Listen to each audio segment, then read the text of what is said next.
we're looking for innovation, and that's the message here. So these are all the people who are also developing.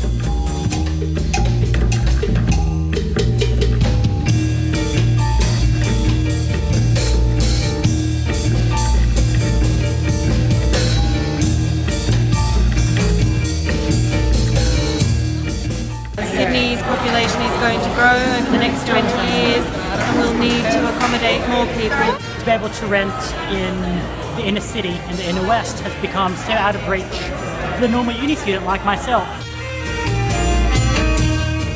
I think it's important for there to be a range of mechanisms for people to collect voices and to get information into the system.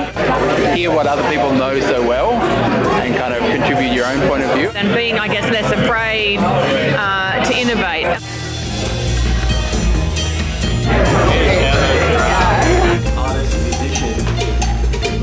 What they thought was meant.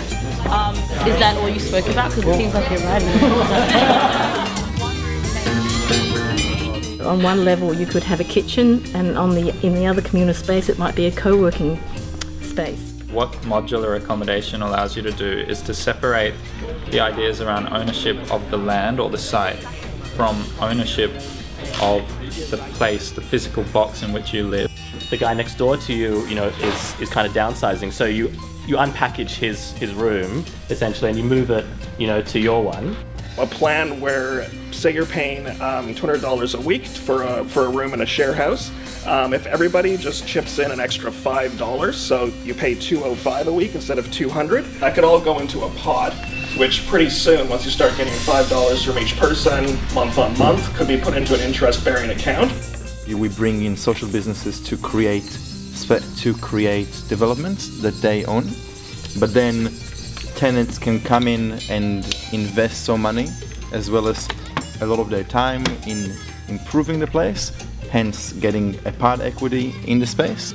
The modular units that can be crowdsourced designed that come on your prefabricated unit through the railway line. So yeah, I think that 3 layers of financing and flexibility on how much you need to put in individually, definitely worth looking at more.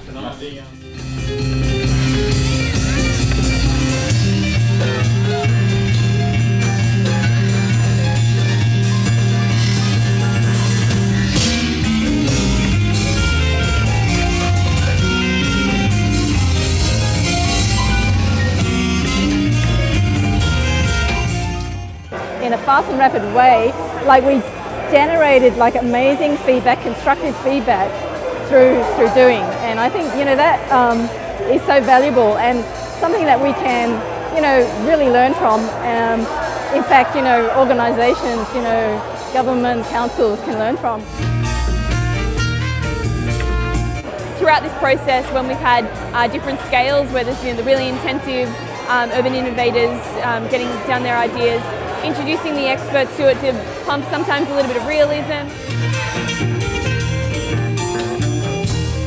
The opportunity for young people, people involved in industry, decision makers to get into a room and have an open conversation about how we shift to a more socially equitable building model for housing is just it's a real privilege to be involved in the conversation. I think the best ideas are those that evolve, and I think the idea of a platform means that ideas are able to sit there, to be ingested, critiqued, developed, taken further, picked up by others. It's really been far more interesting than I could have hoped for. Probably the first time in my career that I've seen this number of young people discussing really important topics for Sydney going forwards.